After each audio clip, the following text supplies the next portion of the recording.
Pep Talk UK.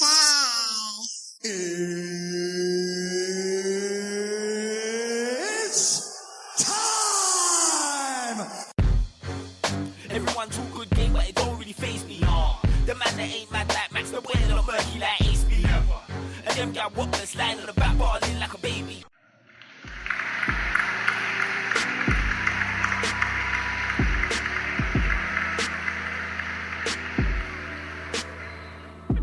Oi, welcome to the Pep Talk UK Sports Podcast, the podcast that talks the major boxing and football news from around the globe, real points of view from a real panel.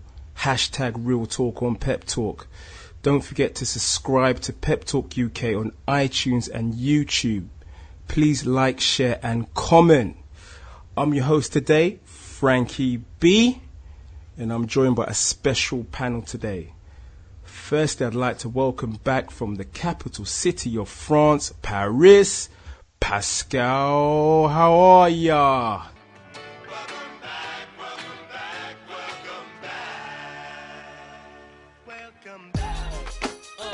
Le Duc de Paris est de retour. Pascal is in the house. Frankie B, Frankie B. Mate, all I got Joyeux Noël, Joyeux Noël. It means Merry Christmas in French, Frankie B. Mate, I just got to say, welcome back, welcome back. Merci beaucoup, merci beaucoup. I had a very small case of, sexual harassment with the court, but I'm out on bail with a story to tell, so it's alright. But cannot discuss the case, Frankie B. They all put me back in prison, so let's crack on with tonight's show. So what you getting Delphine for Christmas, mate? For Delphine, Frankie B, I Keep it clean, mate. cannot discuss it, I bought a very good book. It's called the Kama Sutra. You should investigate it. It's a very exciting book, and we'll be practicing quite a lot of the chapters in the book. Real. Okay, I'd like to welcome another returning panelist. Can we welcome back to the podcast the Spurs soldier, Mike H. Yes, Frankie, I'm back, mate. Back. I'm returning to good health. You're back after a week unwell with the flu. What I want to know is what Delphine is getting Pascal. We need to keep it clean, guys. We know Pascal's a freak. Michael, I'm very concerned. I'm very concerned because she has pictures of Kanye West everywhere, and we know what Kanye West is renowned for. And I thought, but no fingers anywhere in the private areas. So I'm not sure, Michael, but I will ask her for you. As long as you're clear on that. Of course. They're miscommunications, but that's good, man. But yeah, I'm back. I'm ready to go. Ready to terrorist attack. Brilliant. Ready to roll.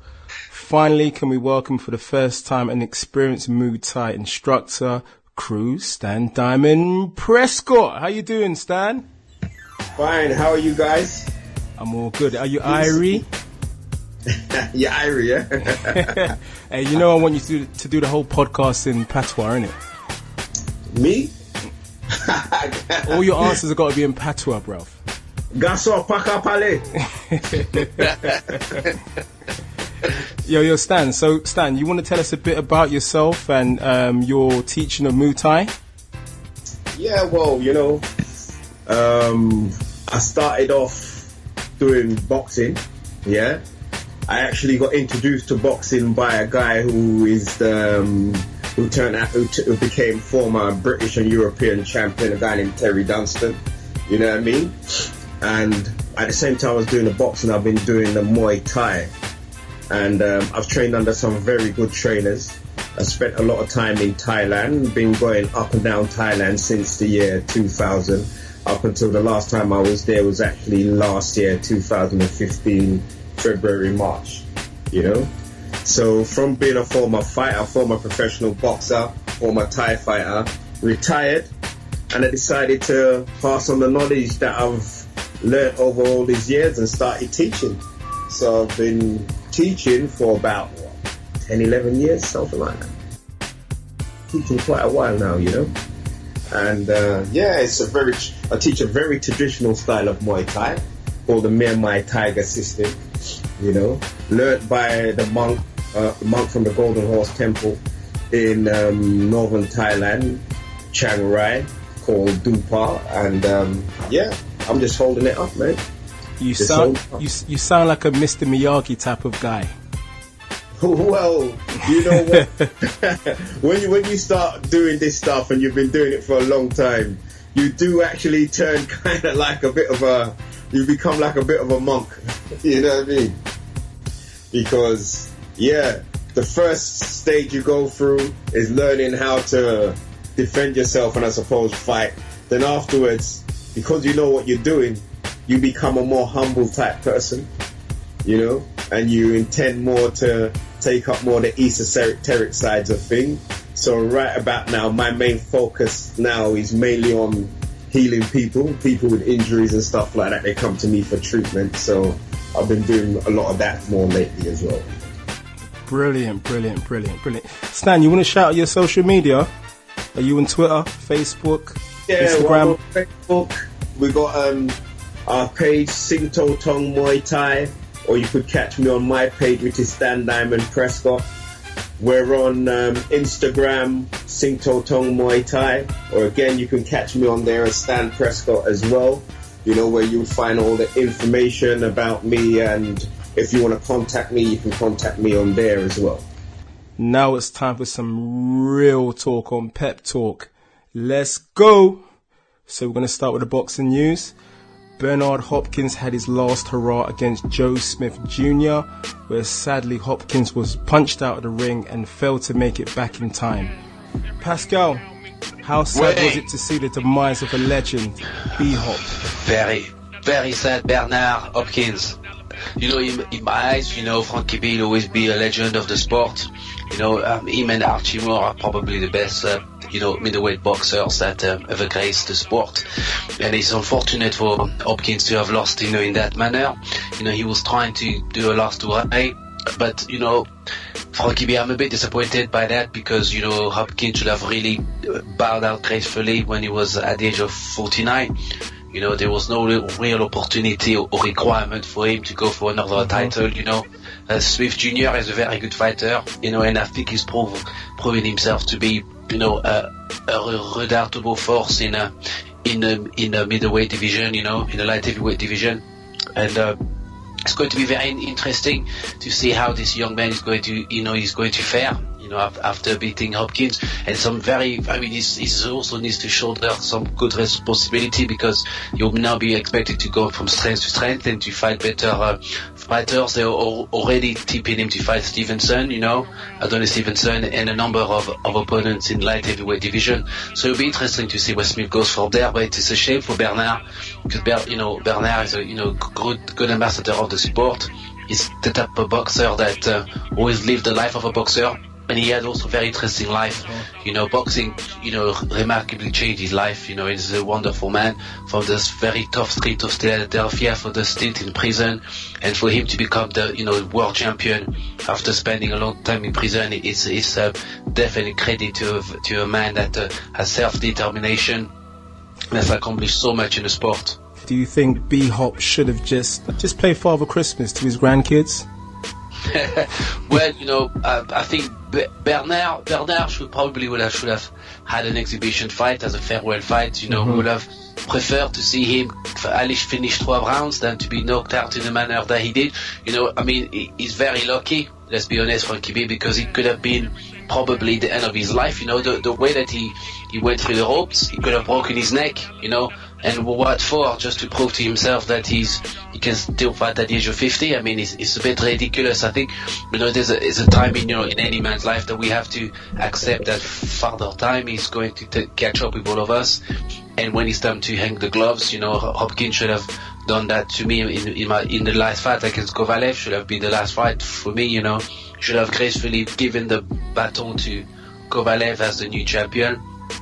And retired from there and worked with Oscar De La Hoya in rebuilding Golden Boy promotions. Yeah. That should have been better. But salute to Bernard, super fighter. Shades of Rocky Balboa.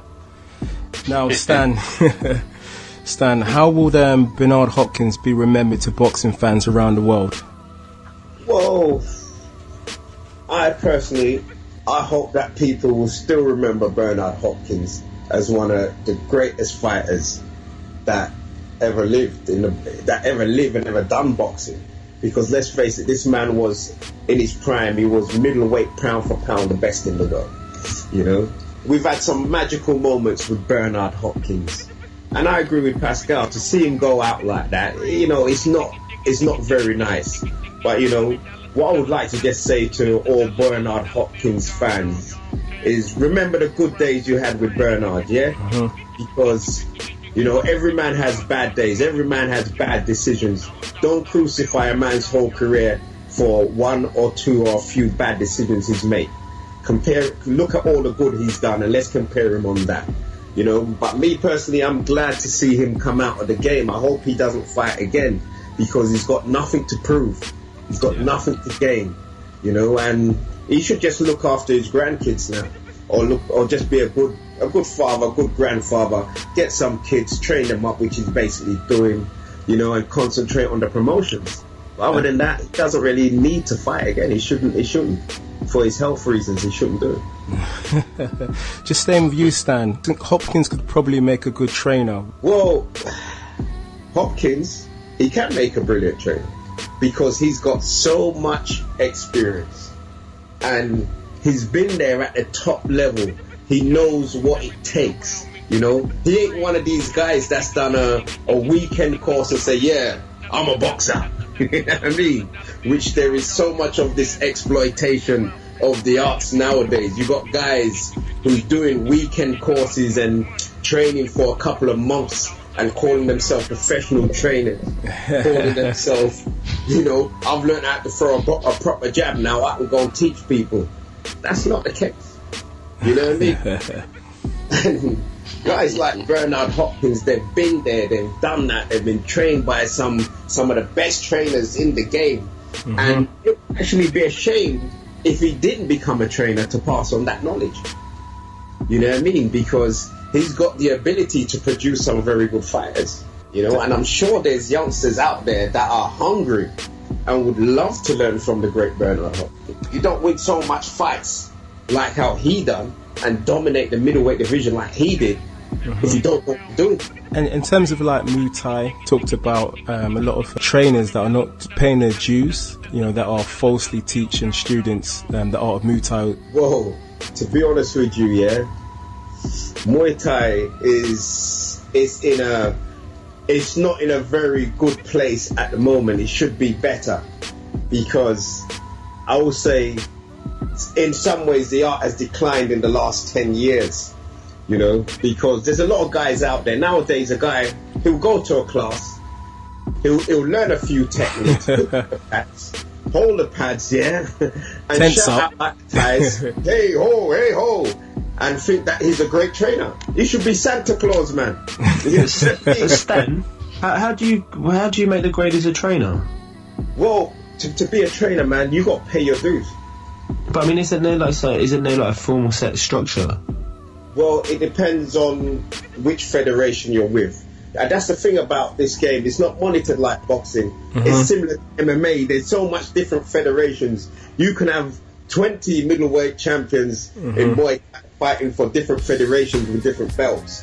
You know what I mean? But usually it's up to the Arjan, the head of the system, you know what I mean, that says, well, if you're ready to become a teacher, you take on a teacher's training course with them, or if not, they make you teach classes and they monitor you and make sure you know your techniques inside out, that you can break them down. Basically, Stan, what you're trying to say in summary is, and to Mike H as well, you've got to go to Mr. Miyagi first, alright? You got Mr. Miyagi, that's right.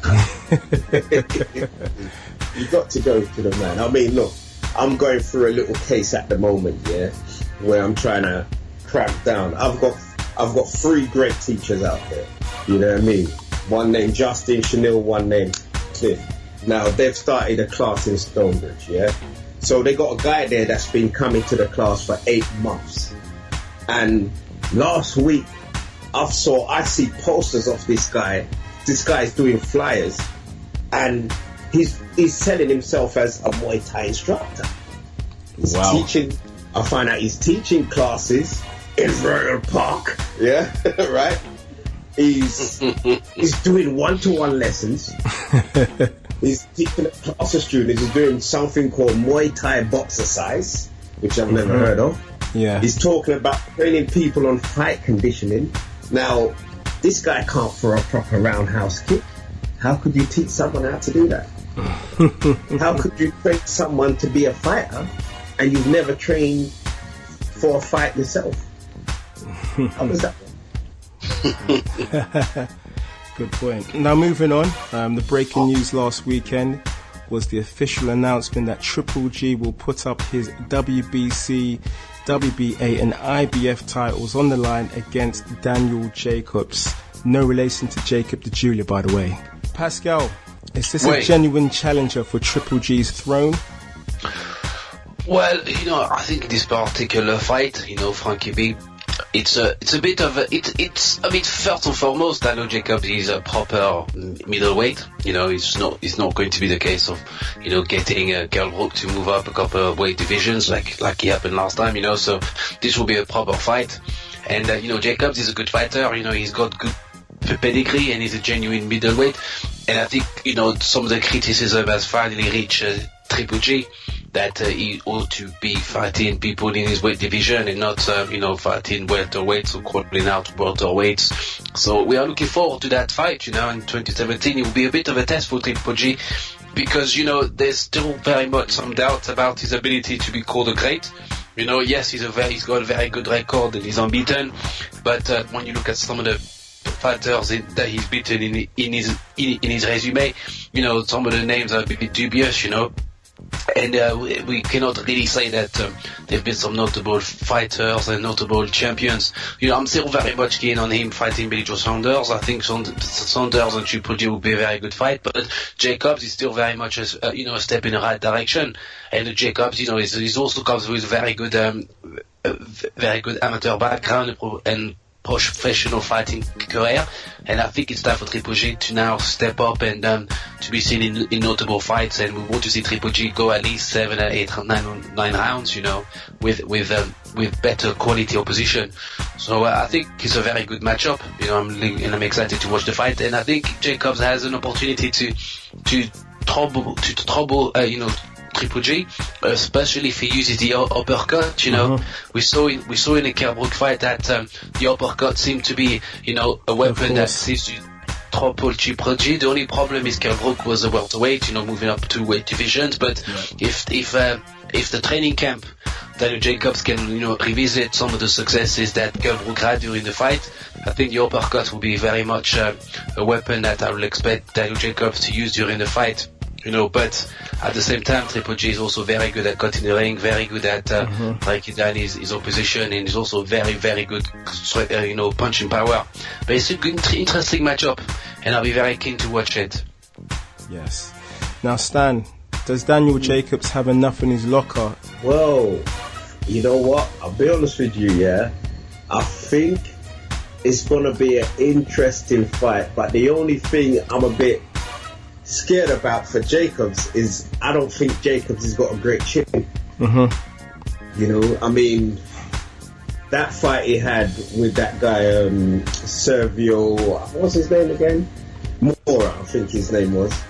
Mora put down, and he ain't a puncher. Yeah, and Triple G certainly is that. That's the difference, I see Jacobs is always open for that right hand. All the time, and with Triple G, he's a very heavy hitter. You know what I mean? And because of that, it looks like no matter who's in front of him, when it hits them, they say, "Well, he went down too easy." Yeah, be the same. But Triple G hits very hard, and I don't think Jacobs can take his punching power. Yeah, But at the same time, Jacobs. When he's on form, he goes to the body beautifully, you know what I mean? And he has got good footwork. He's quite elusive, yeah. He's got that way of cutting down the rings from the off go. As soon as the bell goes, he cuts down the ring and he gets on you. And I think if the fight goes over a certain amount of rounds, I think the pressure will be too much for Jacobs, me personally. So are you saying it's going to be a Jacob's Creek? No, I think it's going to be a brilliant fight because you got two genuine middleweights. Of course. Yes, that's what we wanted in the first place. Yes. Yeah. Jacobs, he's one of the top 5 guys out there in my book. You know what I mean? Whether other agree with me or not, I don't know, but this is what I believe. He's one of the top 5 guys out there in the middleweight division, and it's good to see fights like this being made, because if they really make more fights like this, now we can see who the real best middleweight is. Of course, I agree with you. But I mean, if you remember, Stan, the fight against Peter Quillin was a very good fight. Yeah. You know, he stopped Peter Quillin within the first round. You know, and we were all very surprised and very shocked by that. I certainly didn't expect Quillin to be stopped in the first round. You know, so I do think that Jacobs has an opportunity to potentially shock the world. But you know, Triple G is an excellent fighter. You know, he's an excellent fighter, but as I said, there are some doubts around his ability and as to whether he's the, you know, pound for pound best boxer in the world, because, you know, we still believe, you know, some of the boxing purists and pundits believe that he has not been pushed to the test, you know, and nor has he, you know, pushed himself to fight other fighters in other divisions, you know, like the notable greats have, you know, and he's at a great weight class, you know, to be able to test himself, you know, in different weight divisions. So we are waiting for Triple G to go up, you know. It would be very good to see Triple G first and foremost against Canelo. That fight needs to take place at some point. Yeah. But also, you know, Triple G should be looking to fight some of the super middleweights. You know, the Badou Jacks of this world. You know, he could probably test himself against Lucien Butte, maybe. You know, to find how he will cope at the weight and take it from there. You know, it's important for Triple G to at least be world champions at several weight classes. You know, so that it could be considered a superb, great boxer. You know, he's got great talent. I cannot deny him of that. But we want to see him in other weight classes to display the same kind of ring generalship and power. So what you're saying is you want to see Triple G against Anthony Joshua?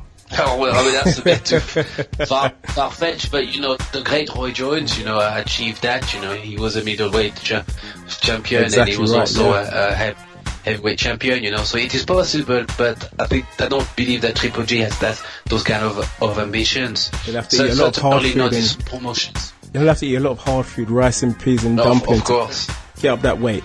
In the right stand. Of course, the Ukrainian goulash would not be enough. Well, I would like to see Triple G actually eventually fight at super middleweight, which I think he could do it. You know what I mean? It would be good to see at super middleweight in the future. And fight James DeGale? Oh, that would be a good Shanky. fight. That would be a good fight for him. George Groves would be a good start, you know. That would be a good start. Even though I believe that Triple G would do Groves in about 2 rounds.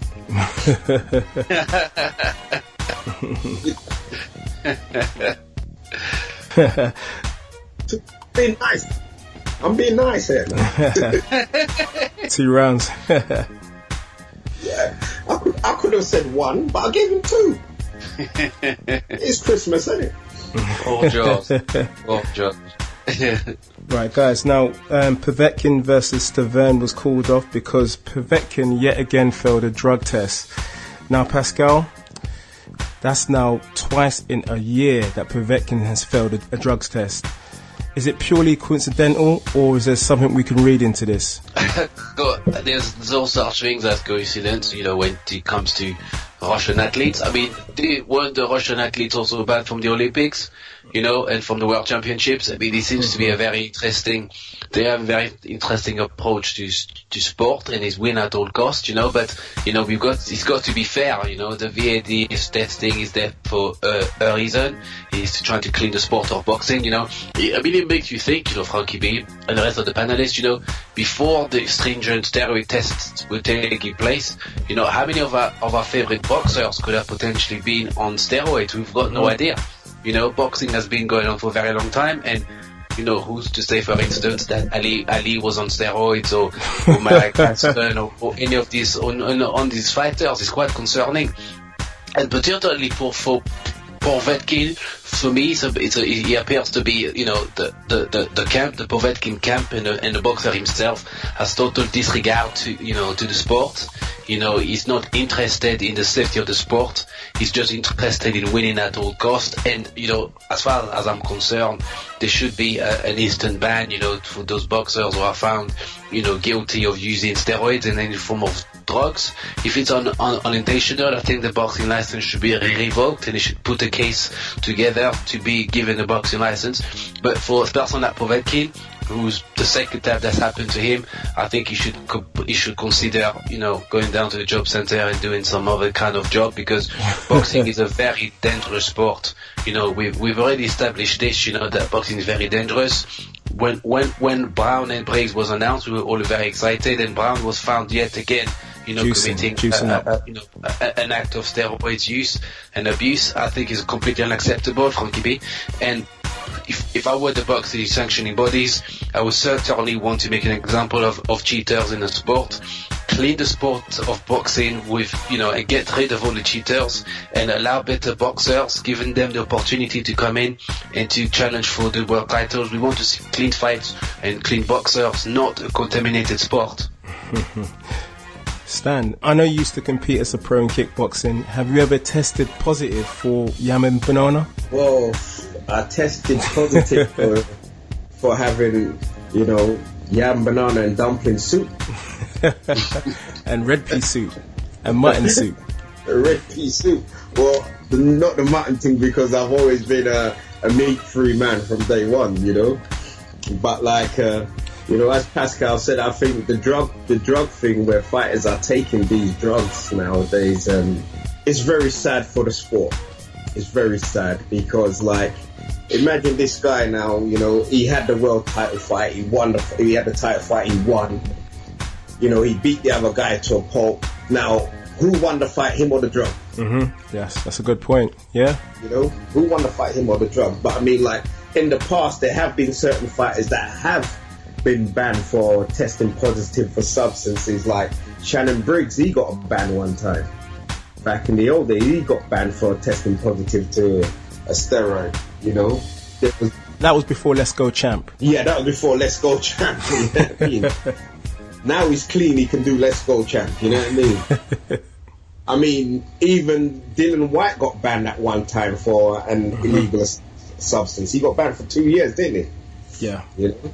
So, like, I think, you know, the laws, when it comes to drug testing, I know with the British Boxing Board of Control, it's very strict. It's very strict. If they caught you in Britain, you will get a ban. You will get instant ban. But like with places like when you're in America, it all depends on what state you're fighting in and where you're fighting from, because each state has a different law when it actually comes to the sport of boxing. You know what I mean? But this drug thing, I think it should be stamped out. You know what I mean? It should be stamped out. No drug cheats. Now it's interview time. Our boxing reporter Shaz Chowdhury on his travels interviewed two boxers that are hoping to have a big 2017, if you know what I mean. Light heavyweight Duane Hotshot Sinclair and super lightweight Jamie Arlain. Pep Talk UK are joined by Mr. 4-0, a light heavyweight, and I'll let him introduce himself. Here we go. Duane Hotshot Sinclair. Now, Mr. Sinclair, where does the hot shot come from?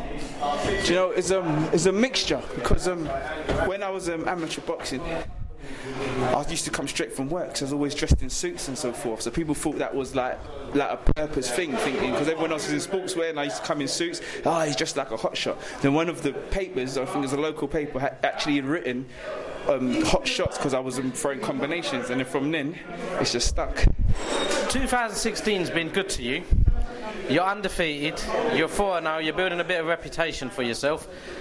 Where are we going to see you go in 2017? Well, I'm definitely stepping up in a number of rounds, so looking at a first 6-rounder, and then beginning of the year, hopefully work towards a Southern Area title towards the end of 2017 and see what else I can pick up along the way. I think there's the challenge belt and so forth, so I'd like to go through the ranks and build myself properly. What gym are you training at the moment, and who's training you? Well, I still visit some of my old trainers from South Northern Victory, but obviously it's amateur gym, so I'm not there full time. I just pop in there time to time on the weekend when the other amateurs ain't there. And Warriors Gym in East Grinstead. I've seen you at York Hall, I've seen you at Fight. Now, you've got a little bit of a following going around. You've got little people with their T-shirts on, Hotshot on it. You're doing all right for fan base already, aren't you? Yeah, not bad. Yeah, I think it's again because I'm operated at high level at amateurs, and then I was on Queensbury Boxing League for a while, so I was able to build my fan base from there. Yeah. Now, our listeners, if they want to give you a follow, how can they follow you on social media, on Twitter and Insta? Yeah, see Twitter, Instagram and Facebook as it is Hotshot Sinclair or Duane Hotshot Sinclair. So you'll find me on those, yeah. And I've got a website, www.duanesinclair.com. We at Pep Talk are going to be following your career. We wish you the best of luck for 2017. You just keep punching the crap out of people. Thanks very much, I tend to. Lovely, cheers for that, Hotshot. Thank you. Pep Talk UK are joined by Jamie Arlain. How are you doing, Jamie? Yeah, good, thanks. Yeah. Last time I saw you out was at York Hall, where you won an English eliminator. Do you want to tell the listeners how that went down? Southern area was eliminated, yeah. Yeah, it was a Southern area eliminator. Yeah, but you were attacking second round. Yeah. And you were all over the fella. Yeah, went out there, just wanted to see what he'd like the first, because this was actually a rematch we had. So I wanted to see if he'd come with anything different, anything like that. And then, so I see the first time he was throwing his shots, I was rolling underneath his big right hand, that's what we mainly had. And I was countering and I thought, alright, nah. And then when I see him out in the second round, I thought I'd step on and started letting the flurry of punches go. And that's when the referee jumped in and stopped it. How did you feel after winning that fight? Oh, I felt on cloud nine, yeah, proper buzz. Like even in the ring, I was jumping around screaming. It's a big thing. Even the referee, like beforehand in the middle, he said like, look, this is a Southern area eliminator. Like, it's a big thing for both of you to take the opportunity of both fans. Who's training you at the moment? Matthew Marsh at the minute is training me. So he's a great trainer. He's been there, done it. Former British champion, boxing the Commonwealth Games. So he's been there, wore the T-shirt sort of thing, yeah. And what gym are you training out of? West Ham we're training. West Ham. Now you've got another affiliation with West Ham. I believe you're a Hammer West Ham fan. Yeah, I am, yeah. Now I'm a Leeds boy, you know that, don't you? Yeah. We're not supposed to get on, are we? No, that's it, yeah. But I've seen how you dismantle people, so I'm not going to argue with you. Yeah, so that's it, and we're all boxing fans, yeah. West Ham won, Leeds nil on this occasion. Yeah, that's it, yeah. You've had a cracking into 2016. Yeah. What are you expecting in 2017? Oh, I'm looking forward now to, fighting for the Southern area, and then hopefully by the end of 2017 get hopefully the English, or even maybe a shot at the British. So, but probably one step at a time. So probably the English first, yeah. Well, no, Southern first, and then the English. Let's get the Southern wrapped up, and then we'll jump on the English. You demonstrated in your last fight that you're not scared to have a fight. Yeah. It was quite a mature performance from where I was sitting. Yeah. You took your time in the first round, and then you went nuts in the second round. Yeah, that's it, yeah. So I feel you're developing well as a fighter. Yeah. We at Pep Talk wish you luck for your upcoming fights. Yeah. Before we sign off, for fans or people that aren't following you at the moment, how can they follow you on social media? You can follow me on Twitter it's Arlain _Jamie88, and Instagram is Jamie Arlain. Well, we wish you the best of luck for 2017. You have a great Christmas and Happy New Year. Cheers, Shaz, and you as well. Lovely. Cheers, brother. Thank you, Shaz. Thank you, Shaz. Now it's football time. Last time we looked at the Premiership table last week, Chelsea were top and nothing has changed since. It is going to be a blue Christmas. Now, Mike H, I bet you Louis from 100% Chelsea is having a hard on right now that his team is top of the tree at Christmas. How well have Chelsea done? Mate, I think I'm in the same boat as Louis, because I got money on Chelsea to win the title. Mm-hmm. But you remember I said that? Do you remember I said that? Yeah, but did you put your money where your mouth is? Got no money. I put money where your mouth is, Frankie. It's Christmas, got no money. They're looking really good, aren't they? They're looking solid. I mean, they can't keep winning. They're not going to win every single game, but they've opened up a decent sized gap. And going into the new year, Liverpool in second place, they had a 2-game swing, and yes, there is a long way to go, but they're going to take some beating at this rate. But a lot of people at the start of this season said that Liverpool and Chelsea are going to be the two main contenders because they haven't got Champions League football. Right. We're going into Christmas with exactly that. City have got problems at the back. Liverpool seem to have tightened up the defence recently, but Liverpool are the top scorers in the league. They're smashing the goals in. City have got the bigger problems. Arsenal, we know, aren't going to do it. But Chelsea are looking ruthless. I know they've got Costa out of their next game, but the key difference between them and the other contenders, it seems, is number one, that they have the best defence. They've kept so many clean sheets. Yeah, five at the back now. 5 at the back now.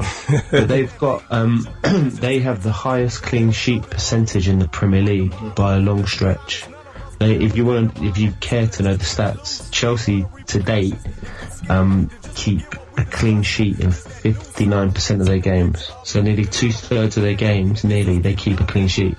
And on top of that, you've not got one player who's scoring goals. You've got 3-4 for middle players going forward who are banging in the goals. Whereas City, you heavily rely on people like Aguero and Arsenal and Sanchez. Chelsea have got them all banging it in. I'm not budging. I think Chelsea are going to go all the way. Oh, Chelsea. I think they'll go all the way. I think they'll take some beating. Now, Pascal, what a season Diego Costa is having. Why is he such an improved player this season? You know, forgive me, when you are nearly 50 years old, the rest is very good for you. You know, just playing one game a week, you know, you can play a lot better. But, you know, it seems to me that Diego Costa is a more focused player. You know, he's certainly, you know, now decided that, look, you know, this is the team that I'll be going to be playing for the near future. And I think Conte, we must give the manager Conte a lot of credit, because, you know, I hate to criticize Arsene Wenger, but, you know, Conte is very animated. He's very much, you know, he's injected some new effervescence in the Chelsea team. And, you know, if you compare what Jose Mourinho did, Jose Mourinho, whilst he was at Chelsea, liked to have all the adulation, and he put all the emphasis upon himself as the manager. And when the players were not doing particularly well, Jose was very much, you know, the kind of person that would blame the players and even naming individual players for bad performances. Conte has detracted himself from that, and he's given the players all the glory. And when you listen to Conte, he says the players are the ones performing, and he's just there to help them and to manage them. And as a result of that, you know, the likes of Hazard, the likes of Diego, and the likes of you know, Willian and all these other players are now playing so much better, because, you know, they understand that they are the stars, they are the players, you know, they are the ones who are creating the chances, making the goals, and Conte just sits in the background and he's giving the glory back to the players, but also he's imploring them to score, he's imploring them to defend, you know, and he's very much a manager that is part of the players. You know, when you see him on the touchline, he's the kind of manager that is there with the players. But if you contrast him with Arsene Wenger, for instance, you know, against Everton, when Everton equalized, Wenger doesn't say anything at all. He just keeps his hands in his jacket. He keeps his hand in his jacket, or he throws a bottle of Evian on the floor. He bounces back, you know, and we've seen him do this so often. And the problem that you know, managers forget that motivation is part of their job, you know. And yes, these players are getting paid £100,000 a week and more, but they also are very much humans, and they need to be reminded that they are playing a team sport and that you cannot leave them to your own devices. I think the manager is very much the captain of the ship, you know, and they have to play for him and they have to trust in him. And Conte is doing that very well. And Diego Costa, Eden Hazard and all the other players are now recipient of a manager that has faith in them, that has restored, you know, their godlike status at Stamford Bridge. Well, you know what, Pascal, so to cut you, I heard yes, of course, Diego Costa's an improved player because he's got a new missus. Is that true? Oh, you know, I mean, Frankie B, let's be honest, you know, any new woman gives you a different kind of feeling, you know. And he's got that vroom now. Yeah, of course, it's like driving a new car. You know, you feel very much excited. You want to test a new car and see how quick you could go. And Diego Costa is a man on fire. I mean, he's a top goal scorer in the Premier League with 12 goals. You know, he's that guy. And, he's that guy at the moment. You know, he's very much the player to be concerned about. And you know, even if he doesn't play, there's Batshuayi that's still very much, you know, who's not even getting a look in. You know. So Chelsea have very much got some players, and I heard some rumors as well, you know, in Paris, there was an article on L'Equipe this morning that Verratti could potentially be going to Chelsea. You know, and if Verratti goes, I mean, Verratti is a super player for Paris Saint-Germain, but you know, with the Draxler move, you know, going to Paris, there's a chance that Verratti could be on his way out, and Verratti could end up at Stamford Bridge, and if he ends up at Stamford Bridge, he's pretty much hand over the title to the other team in blue that is in London, you know. Yes, of course. Unfortunately, it's very likely that they can win. Now, Stan, I know you support Arsenal. Now, Arsenal lost 2-1 to Manchester City, and critics are saying Arsenal are imploding once again. What do you think is the problem with Arsenal? They all seem to start well and sort of tail off towards the important, crucial time of the season. It's hard to say, because if it was a one-off thing, then you can really point the finger, but it's been going on like that for a long time now. You know, they always start very well, and then coming on to later on in the season, somehow they lose shape. I don't know what it is. Maybe it's time Arsenal get a new manager. Well, I didn't say it this time. Well, I was thinking it. So how long has Arsene Wenger been? Is it 22 years or 23 years? 20 years. So basically, in that duration of time, Arsenal start well and they fade off again every January. So there seems to be quite a coincidence there, don't you think? It's a regular occurring pattern. So, something's gone wrong. Something's going wrong. Maybe it's time for a changing of the guard. It could be. Yeah. Pascal, what do you think? Do you think Arsenal basically have to look for a new manager to achieve, you know, that next step and win the title? Well, you know, Frankie B, you know, it's every single season. It's a very interesting situation, because, you know, if let's not forget that Arsenal Football Club is a business, and you know, from a business point of view, Frankie B, if I'm constantly bringing, you know, breaking even or even achieving profit margins year on year that are better than the year before, you know, you really have a reason to sack me.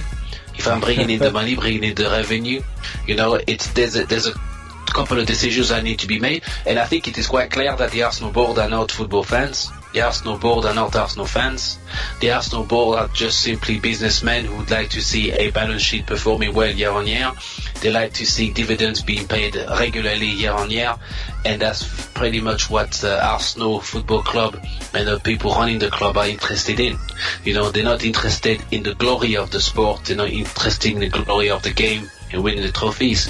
Unlike Abramovich, for instance, who also has the same aspirations as any other club in the Premier League to be sustainable and to be financially viable.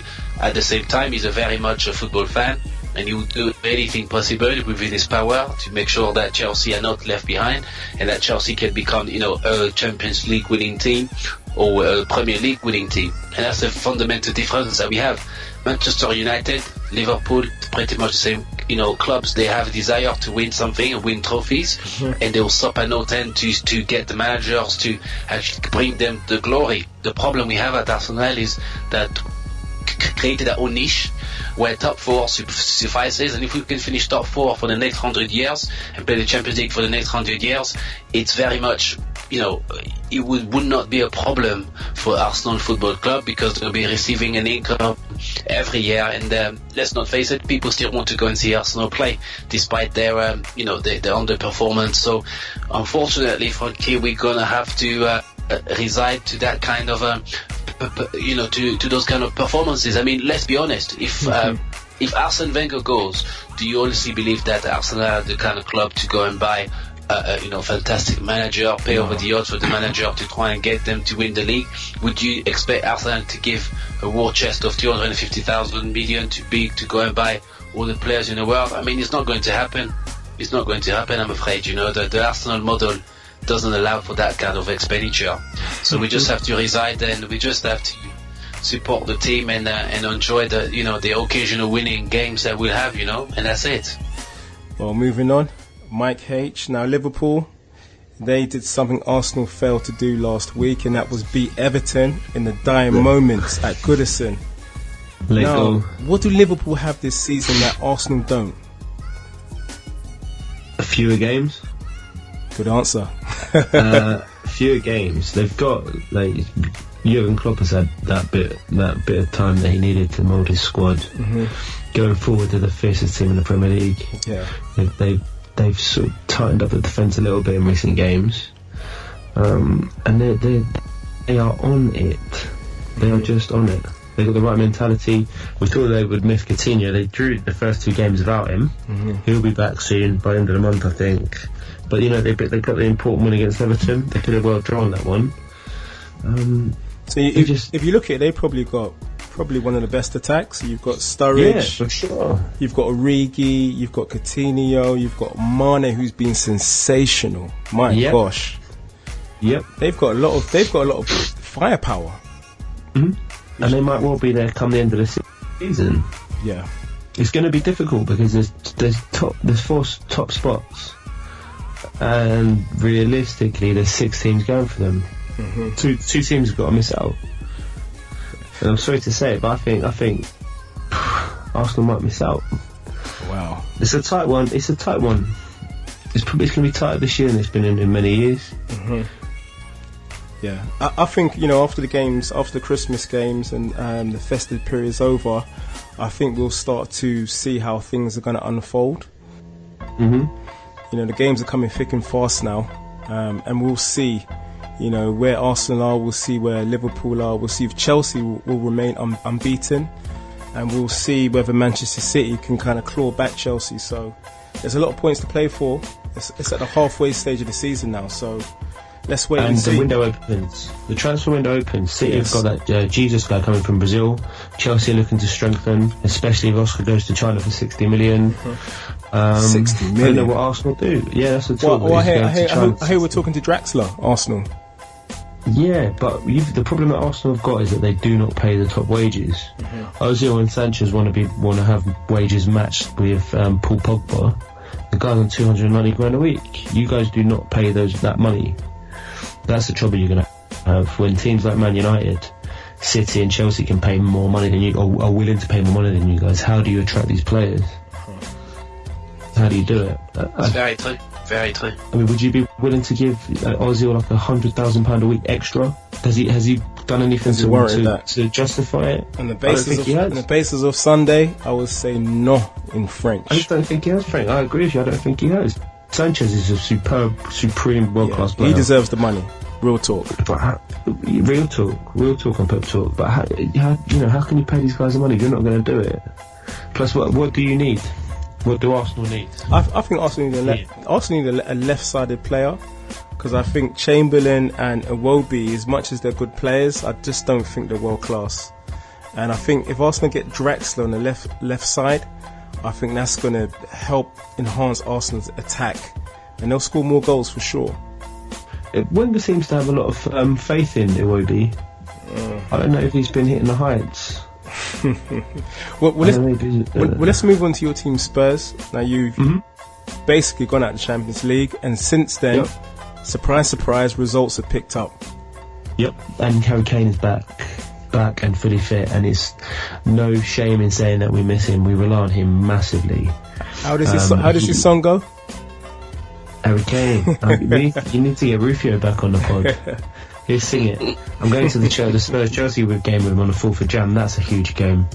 We're out. We got Europa League.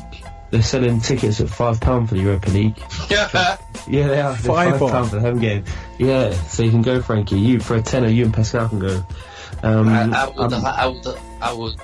would rather wipe my ass with a £5 note than to go. Well, mate, you and me both, mate. I'm not going. Stan, whoa, right now, mate, I'm a father, man. I'll take that £5 and buy something for my kid. No, but it'd be interesting because I have Spurs as favourites for Europa League. I think they can go far, but I wouldn't want us to get distracted. I don't see any. I think we're on the ascendancy. I think we should be pushing up now, because I think United are starting to pick up as well. Yeah, they are. And they are scarily pushing us. Yeah. So, but look, between now and in the next 2 weeks, there's 3 rounds of games. it could be all change in the top 6. Because it's only Chelsea who've run away with it. The rest of them are within touching distance of each other pretty much. Well, so, just moving on to Pascal, what about Manchester United now? They look to have found their best starting lineup now. The balance seems to be gelling, it seems to be correct, and results are coming, and they're only 4 points behind Arsenal now. Will they make a late title surge? Well, I think the title surge is a bit too late, they're still very much, 12 points behind Chelsea, and it's going to be a lot of points for them to catch up with. But the problem, the target for Jose Mourinho this season, it's now to secure top 4, because they only the Champions League football, so Paul Pogba, has recently come out and said that they want to win the Europa League to ensure that they can qualify for the Champions League. And I think for Jose Mourinho, with his first season in charge, they will say to him, look, let's just secure Champions League football because they need the revenue, they need the international exposure, and they need to ensure that the fan base doesn't detract to other teams. What's interesting now, Frankie, with the emergence of the Chinese market and people like Oscar and all sorts going to China, Manchester United fan base, a lot of it is in the Far East, will start to diminish because there's now a growing popularity of football in China, so it is important for Manchester United to remain in the limelight, and the elite football. So it's very much a business requirement for Manchester United to get back to the top 4 and to be seen in the Champions League, played against the lack of Messi and Ronaldo and so on. Now, I believe that Manchester United will finish top 4, but at this year could be at the expense of Arsenal. It could well be at the expense of Arsenal because Mourinho would love that. He would love it. He will love it. Maybe it's Arsenal. And unfortunately, I think that 20-year career that Wenger's had may not potentially end on a high. He'll be very much a bit like Bernard Hopkins. Yeah. You'll be like Bernard Hopkins, very much the same thing. Where I believe that Manchester United will pipe the 4th place to Arsenal, and unfortunately for Wenger, he will have to make that decision to leave the club, because when you consider the teams that are very much on fire, is you have obviously Chelsea would not come out of the top 4 anytime soon. Liverpool are playing very, very well. They have some of the best attacking football in the team, in the country, and Sadio Mane is a revelation, probably the best player so far for me this season is Sadio Mane.